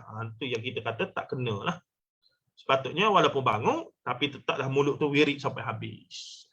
Semoga dah dapat. Dan kita tak tinggallah ayat kursinya, apa nama zikir Fatimiyah kita tu, subhanallah subhanallah subhanallah 33. Itu semua hadis-hadis Nabi sebut. Siapa yang istiqamah dengan ayatul kursi setiap kali lepas daripada solat fardu ni, yang memisahkan dia dengan syurga hanyalah kematian. Siapa yang sentiasa selepas solat berzikir dengan 33 tu, 34 subhanallah alhamdulillah Allahu akbar, maka pahalanya ada, dosanya sebanyak buih di laut pun dihapuskan oleh Allah Azza wa Jalla. Ini benda-benda yang penting. Sunnah sallallahu alaihi wasallam ajar kita. Sunnah Nabi sallallahu alaihi wasallam ajar kita. Dan benda ni ada dalam hadis-hadis Nabi sallallahu alaihi wasallam. Tuan-tuan dan puan-puan rahimahullahu taala. Kesimpulannya, ya saya dah sebutlah sepanjang kalau dengar betul-betul tadi, kita berada di zaman hujung, nak dekat dengan kiamat dan dekat pun tak tahu bila. Jadi siapa-siapa dengar ustaz ceramah yang menebak-nebak kiamat ni 2 tahun setengah lagi, 3 tahun setengah lagi, pada saya metod dia tidak betul. Matlamat dia untuk orang takut, orang apa semua, bukan begitu cara dia. Menyebabkan paranoid apa semua, sampai ada orang nak berhenti kerja, nak berzikir semata-mata, tak nak apa dah. Baik mati dalam keadaan sedang membanting tulang, mencari rezeki yang halal untuk anak isteri, daripada duduk atas jadah sehingga terabai anak isteri nak akan kena meminta daripada orang lain. Itu kena faham. Jadi cara kita, ialah memang kita di akhir zaman, asyratus sa'ah. Dan nihayatul alam, tanda-tanda alam berlakunya kiamat ni sudah sangat banyak. Sama ada tanda kecil ataupun tanda kecil, sebahagiannya sudah berlaku dan jelas, tanda sebahagiannya sedang berlaku, dan banyak lagi akan berlaku kalau kita panjang umur untuk tengok.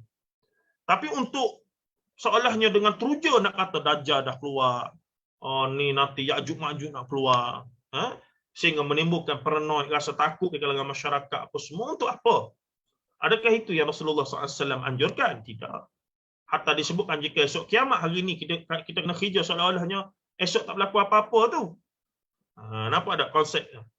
Yang ni benar-benar lah jaga agama dan buat kerja apa semua, kiamat akan tetap berlaku dan tanda-tanda dia akan berlaku. Kita tak boleh nak halang perkara sebut daripada berlaku. Tuan-tuan rahimahullah.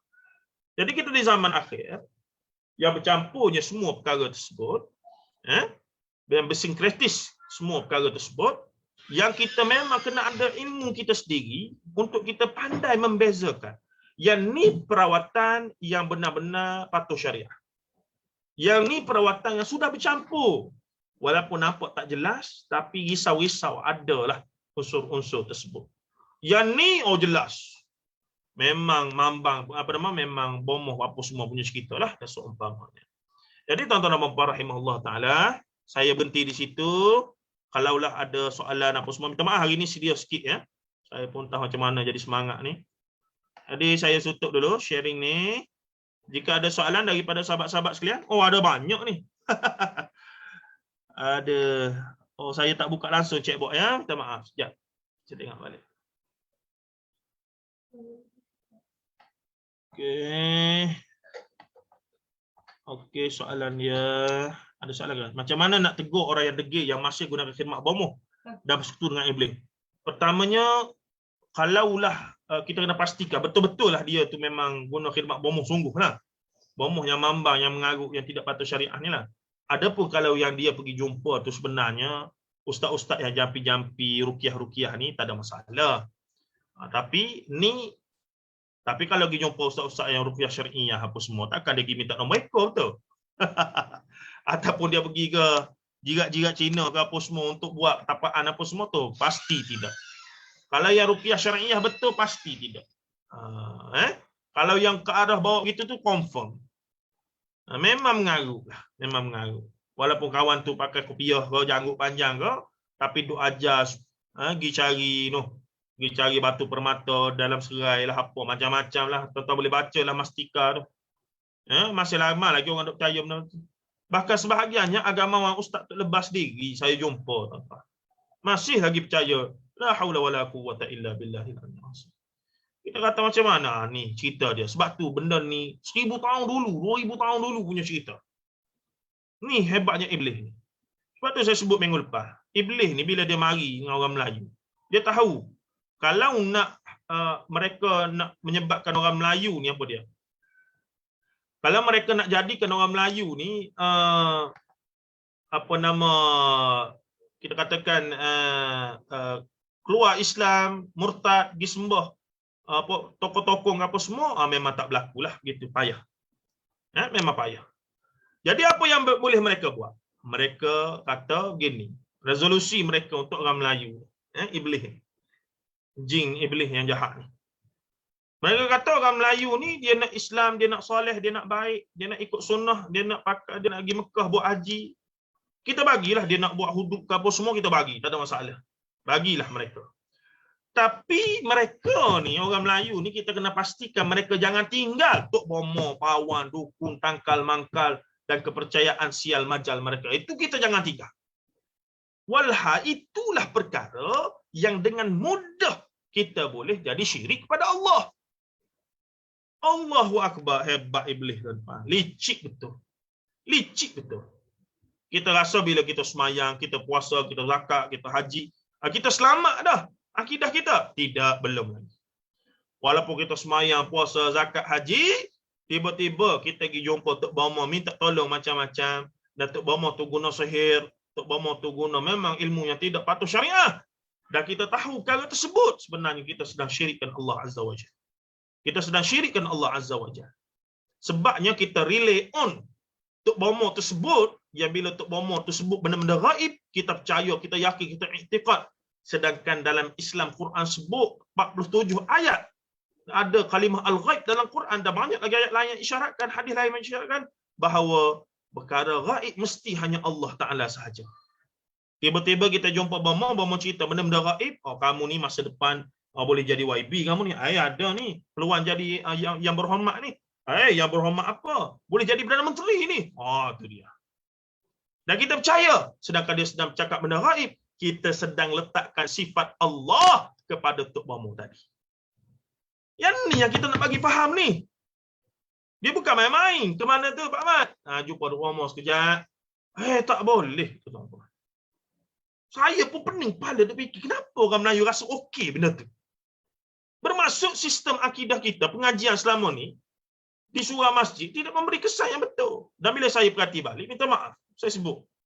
Sistem yang menggunakan tradisi sifat 20 seakan-akan tidak menekankan perkara ini. Sifat 20 tu Allah wujud, kidah, bapa, mukhalafat tu. Tapi dia kitab-kitab akidah itu tidak fokus kepada yang syirik kepada Allah apa dia. Yang menyebabkan kufur kepada Allah apa dia. Secara sungguh-sungguh. Seolah-olahnya tidak ada. Secara gigihnya, secara tegasnya. Jadi dia sebut gitu saja. Jadi akhirnya muncul masyarakat kita ni dan realitinya orang soleh, baik, jaga solat, puasa, zakat, haji, tapi dalam masa sama bergelumang dengan perkara-perkara yang boleh menyebabkan kesyirikan. Percaya pada ramah nombor, duk percaya, duk pakai lagi tangkal, duduk pergi lagi tuk bomo, duduk. Dah seumpamanya. Ini benda-benda yang la haula wala quwwata illa billah. Kita semangat ni, Allahu akbar. Semoga Allah Taala jaga kita selain daripada COVID-19, virus yang boleh mematikan. Semoga juga Allah Taala jaga kita daripada virus akidah yang tak kena caranya boleh menyebabkan kita mati dalam keadaan syirikkan Allah, dan syirik pada Allah itu abadan abada khalidina fiha, dalam neraka. Licik iblis, tuan-tuan, licik. Allahu akbar. Baik, kita tengok soalan seterusnya.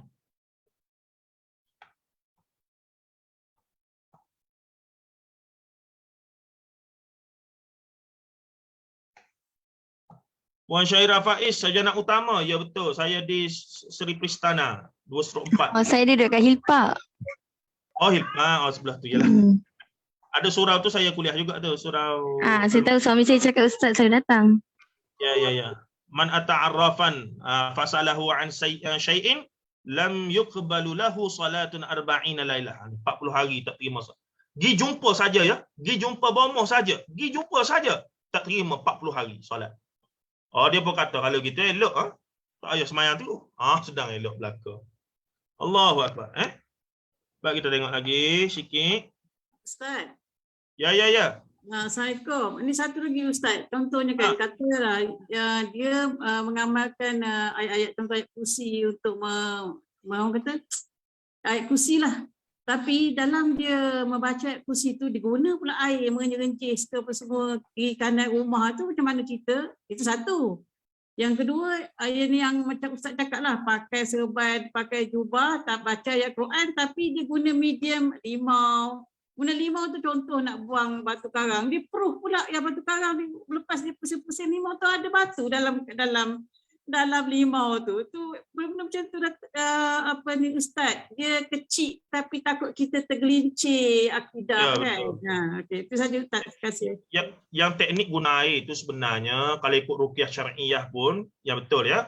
Memang ada guna air untuk dijampi air tersebut. Rasulullah pembuat, sahabat pembuat. Jampi air, baca Al-Fatihah. Kita baca sendiri pun boleh. Baca Bismillahirrahmanirrahim. Alhamdulillah Rabbil Alamin. Kita masalah sikit-sikit jumpa ustaz, sikit-sikit jumpa tok imam, sikit-sikit jumpa tok bomo. Tu perangai orang Melayu kita. Walha seorang ibu kalau dia jampi dalam air nak bagi anak terang hati ke apa semua, doa ibu ni paling mustajab untuk anak-anak mereka. Kenapa nak pergi minta orang lain? Jadi jampi-jampilah anak-anak kita, suami apa semua masa dia tidur tu. Jampilah ya. Nah, masa tidur tu baca-baca sikit, tiuplah. Baca bismillah. Fatihah tu, ayat jampi yang paling hebat tu. Sahabat Nabi berubah binatang bisa. Tapi janganlah kalau kita kena tu tak pergi hospital langsung. Kita ni bukannya sahabat Rasulullah. Tapi ala kulli hal secara asasnya antara ayat ruqyah yang hebat adalah surah Fatihah selain pada ayat kursi tadi tu. Dan sekadar renjih-renjih air apa semua begini tu sebenarnya tak ada masalah pun. Dia sekadar lambang apa semualah. Dan memang ada dalam buku-buku Tibun Nabawi praktis-praktis yang sebegitu, walaupun sebahagiannya tidak ada petunjuk secara jelas daripada Rasulullah SAW, sampai sebagian ulama amalkan dengan dipanggil mujarrabat yang dibenarkanlah pengalaman mereka itu sekadar simbolik apa semua. Tapi yang masalahnya sambil duk baca tu dengan jampi-jampi serapuh yang lain, bukan sekadar ayat Quran. Itu masalah. Okey, selesai soalan satu. Soalan kedua berkaitan dengan guna limau apa semua gitu, dan memang saya sebut minggu lepas pun itu campuran antara ruqyah syar'iyah dan juga ruqyah kearifan lokal Melayu. Limau ni memang tak boleh dipisahkan dengan perubatan tradisional Melayu ya. Dan limau ni terbukti mempunyai banyak khasiat dari sudut saintifik pun. Cuma tak adilah bila dikatakan nak keluarkan batu karang apa semuanya guna limau tu tiba-tiba dalam tu ada batu apa semua. Ada dua kebarangkaliannya. Ini berdasarkan pertanyaan saya terhadap kes yang sama. Saya tahu ada setengah-setengah perawat yang memang hebat dan memang betul boleh selesai masalah. Orang pergi kepada dia batu karang memang hilang. Kita tak nafi. Tapi jadinya perawatan dia itu tidak menjadi hujah yang kaedah dia itu patuh syariat. Kita kena faham tu. Macam kita pergi berubat dengan Tok Bomo B tadilah yang guna ilmu hitam juga. Ya, kita sembuh. Tapi tetap kita berdosa kerana kita pergi guna khidmat Tok Bomo ilmu hitam tu. Memang dia guna Tok Bomo ilmu hitam tu. Jadi dalam kes tadi, kalau jadi tu, guna imam apa semua tu. Dan bila saya baca, ada ya dalam ruqyah, dalam Irsyadul Fatwa ataupun Bayan Linnas oleh Saibus Samah Mufti Wilayah Lama, ia termasuk kategori bedah batin. Minta maaf bising sikit ya. Anak ni. Saya tak sempat nak jerkah lagi. Apa nama yang berlakunya adalah termasuk dalam bab bedah batin.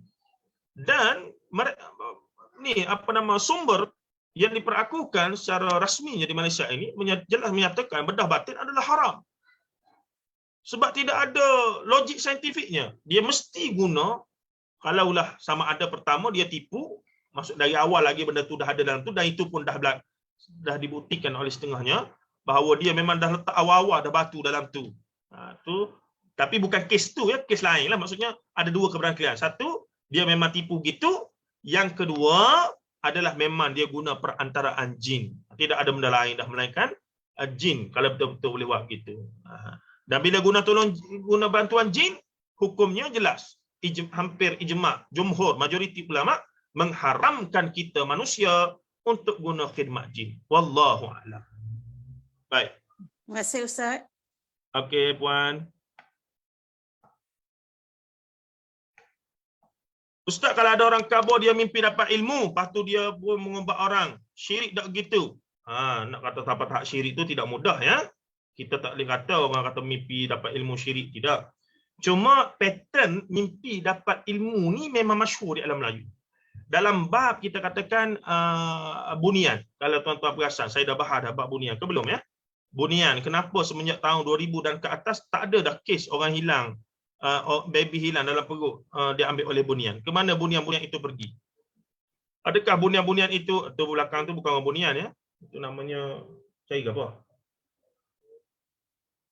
Dan perkara-perkara itu berlaku, dakwaan itu. Saya buat pilot test lah, tanya jemaah-jemaah kuliah saya. Memang orang, saya yakin dalam ni pun kalau tanya ada orang yang ada pengalaman dengan bunian. Tapi bila tanya dia sendiri ke, majoriti yang saya jumpa tu kata tidak. Dan kes yang mereka dengar tu tahun bila? Tahun 60-an, 70-an, 80-an, 90-an.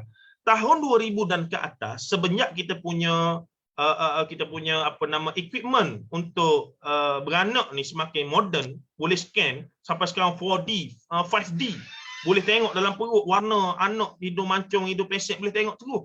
Maka tidak ada dah kes anak orang Melayu hilang oleh bunian. Jadi ke mana bunian-bunian itu pergi sekarang? Siapa boleh jawab? Adakah mereka sudah boring? Menyusahkan orang ambil anak manusia Melayu ni? Dan pula yang hilang kenapa? Orang Melayu saja. Anak Cina lebih comel lagi, lebih putih lagi, tak pernah hilang pula. Anak India yang macam Shah Rukh Khan apa semua tu, tidak ada pula yang hilang. Melayu saja. Adakah bunian hanya ada dalam kalangan orang Melayu? Jadi banyak soalan yang tidak logik. Dan biasanya orang yang hilang anak ini, yang didakwa hilang anak ni, dan dalam term perubatan, saya tanya doktor-doktor, kawan-kawan saya, termasuk isteri saya juga, yang bekerja di hospital sebagai sister, saya tanya memang ada terminologi dalam bidang kedoktoran itu dipanggil false pregnancy. Dia rasa dia mengandung, perut dia membuncit, sama ada cyst dalam perut tu yang tiba-tiba hilang, ataupun dia memang pada peringkat awal zaman dulu, zaman yang mengandung itu hanya ditebak-tebak kerana pegang perut dan tengok. Maka kesalahan-kesalahan itu yang datang. Pelbagai kemungkinan saintifik lah maksud saya. Jadi apa yang berlaku? Kebiasaannya pula, orang yang hilang anak ini diterangi mimpi malamnya, lelaki berbaju putih apa semua, ambil anak dia kata nak bela dan esok dia sedar perut dia baby hilang. Tu pattern cerita tu sentiasa berlaku. Pattern cerita tu sentiasa berlaku. Tambah-tambah mastika pula, variasi pula, sedang elok belaka. Nah, tapi perasan ke tidak ni tuan-tuan? Semenjak 2000 dan ke atas, wallahu alam, saya duk baca, tak ada dah kes bunian hilang. Peliklah ke mana bunian-bunian itu sekarang? Nah, siapa boleh jawab? Nah, siapa yang ada akses kepada orang bunian boleh Kalau malu nak share pun cuba nanti itu saya, WhatsApp saya. Jadi biasanya orang yang hilang tu pula kemudian bila anak dia hilang, maka dikatakan dia pandai merawat, ada kelebihan gitu begini, boleh akses apa semua gitu begini. Maka bermulalah hidupan dia sebagai seorang tok bomo dan seumpamanya. Wallahu alam, kita lebih kepada melihat ia ia satu benda padahal dia semayang bang pun tidak kadang-kadang orang yang dakwa ada boleh merawat apa semua tu gini. Bahkan bila saya bercakap dengan guru dan sahabat saya Dr. Khadir Ahmad, antara orang yang buat PhD dalam bidang sihir di UM, dia buat tentang hadis-hadis tentang sihir dalam Kutubus Sittah. Dia juga belajar dengan almarhum Datuk Dr. Haruddin rahimahullah taala. Dan dia kata memang ada jin ni, dia boleh masuk dalam badan dan dia kembungkan perut seorang itu seolah-olah kawan tu mengandung. Ada. Dan cara rawatan dia adalah mereka keliling individu tersebut, baca Quran ramai-ramai, ayat ruqyah, barulah perut tu kempis balik. Memang ada, dia kata real, dia sendiri pernah tengok. Nampak tak? Jadi tipu daya iblis. Pada saya tipu daya iblis belakalah. Dan kawan tu yang dah berobat boleh jadi tok bomo tu, bukan main lah dia.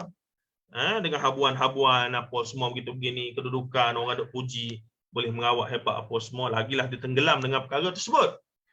Begitulah juga ceritanya saya tengok soalan ini, orang yang apa dia? Orang yang dikatakan berkahwin dengan bunian, maka ada bilik khas dia pada malam sekian-sekian. Nak dekat hari raya, beli baju lebih sikit. Orang tanya nak siapa tu? Adalah nak hantar ke sana, belah sana. Kononnya dia ni ada anak bunian apa semua itu beginilah. Ada dua kebarangkalian, dia memang terikat dengan janji iblis, setan ke apa semua. Satu. Yang kedua, memang dia punya strategi marketing, tuan-tuan. Bila dia sebut dia ni ada bini bunian, dia begitu begini, seolah-olah dia ada kelebihan. Ini adalah strategi marketing untuk orang tengok dia ni ada kelebihan, orang hebat, orang bisa, orang yang ada ilmu, orang yang boleh merawat dan seumpamanya. Ini strategi yang memang digunakan oleh golongan-golongan tok bomo pawang dukun yang menipu dan yang benar-benar guna sihir. Saya boleh kata begitu. Saya boleh kata begitu. Baik. Okey, akhir dah ni. Kita nak pas tengah dah ni. Ulah teori konspirasi masa kini, contoh berkaitan pandemik ni dah lari tajuk ni Puan Farah. Walaupun saya ada pandangan saya sendirilah. Nah, cumanya untuk menafikan bahawa COVID ni satu penyakit yang ilusi, tak ada apa semua, itu sangat fatal lah. Orang mati bergelimpangan depan mata kita ni, takkan nak kata COVID itu tak ada lagi. Memang ada lah. Cuma asal-usul daripada mana, bagaimana dia merebak, apa semua itu begini, dan bagaimana ia disistemkan itu cerita lain. Ala kulli hal, kita sedang berhadapan dengan COVID ni, dan kita wajib untuk jaga nyawa kita. Dalam maqasidus syariah, hifzun nafs, menjaga nyawa tu adalah nombor 2 selepas daripada hifzuddin. Maka segala SOP apa semua yang dibuat itu mestilah kita patuhi atas dasar landasan syarak tadi. Dan kalaulah yang dibuat oleh pemerintah apa semua itu sebenarnya menjauhkan kita dengan niat untuk menipu kita sebagai umat Islam, mereka lah tanggung, bukan kita lah. Nah, kita terlepas daripada taklif tersebut. Tapi lah masa yang sama, kita juga boleh masih lagi contoh kalau nak solat jemaah tu di rumah sebenarnya boleh solat jemaah dengan anak isteri. Ni masalah kita ni sebahagiannya melihat kalau nak solat jemaah mesti di surau saja. Tak, di rumah pun solat jemaah juga.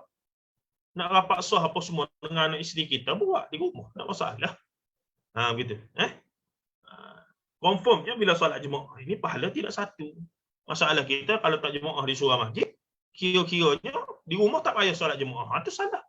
Sepatutnya di rumah pun sebaik-baiknya 5 kali sehari semalam tu jemaah. Kalaupun tak dapat, cari juga waktu-waktu jemaah dengan anak isteri. Walaupun berdua dikira jemaah, maka pahalanya tak jadi satu.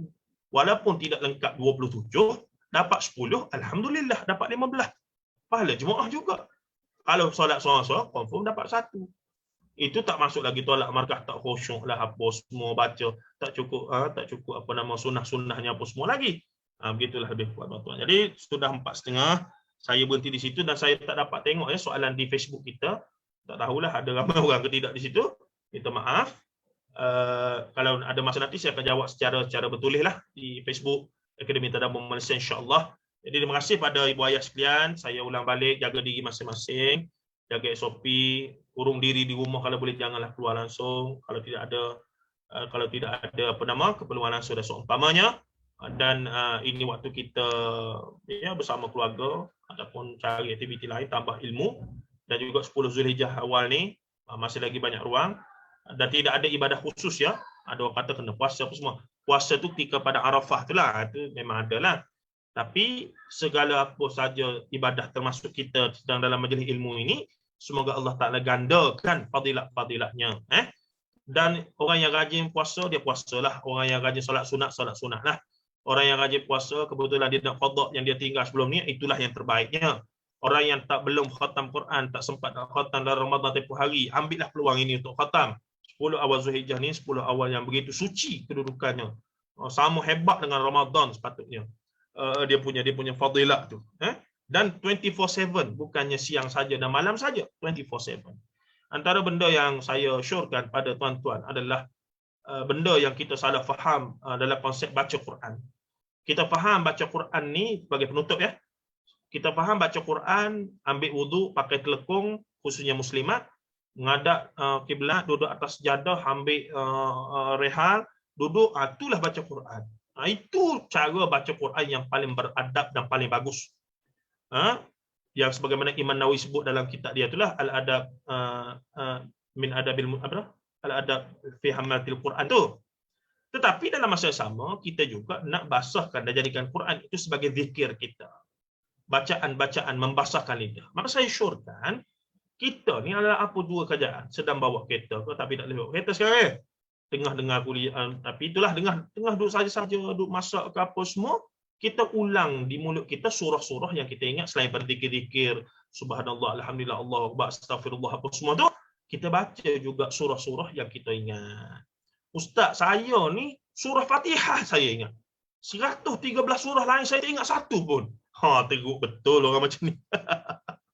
Saya katakan, ulanglah surah Fatihah itu sebanyak mungkin. Sejuta kali pun sejuta kali. Ya. Sebab apa? Di sana tidak ada hadis yang menyebutkan bahawa siapa yang baca suratul Fatihah, kemudian dia ulang kali kedua, pahalanya makin kurang. Dia ulang kali ketiga, pahalanya makin kurang. Dia ulang kali keempat, pahalanya makin kurang. Tidak ada. Melainkan Allah menyebut satu huruf 10. Satu huruf 10. Jadi surah Fatihah kita ulang 10 kali, 20 kali, 30 kali. Bagi orang yang ingat ayatul kursi, bagi orang yang ingat suratul Baqarah, bagi orang hafal suratul Asri, bagi orang yang hafal suratul Mulk, bagi orang yang hafal suratul Insan, bacalah apa surah yang kita ingat di mulut supaya mulut kita ni sentiasa membaca Al-Quran. Nanti kulnya, tak kira lah surah An-Naba'nya, tak kira. Bacalah apa surah pun 24/7 kalau boleh. Begitu. Kalau mampulah. Saya pun banyak praktikal masa bawa kereta lah. Bawa kereta pergi hantar ambil isteri, masih lagi kena berkhidmat lah. Dia dah jadi frontliner tu, kita khidmat sebagai pemandu lah, dia ambil pergi hantar seumpamanya. Jadi itulah pesanan saya untuk 10 awal Zulhijjah ini. Semua kita penuhkan hari-hari kita dengan membaca Al-Quran, ulang yang sama, tak ada masalah. Masa nak tadabbur, ambil Quran, baca, tengok makna tu, itu lebih baik, lebih bagus, lebih afdal. Tak ada masalah. Ni yang saya sebutlah keadaan-keadaan yang di luar kebiasaan yang kita nak baca Quran. Sebab saya perasan orang Melayu ni, khususnya orang perempuan, muslimat, ibu-ibu ni, baca Quran bagi mereka, tadilah kena telekung dulu, telekung pula kena, telekung apa? Khadijah apa?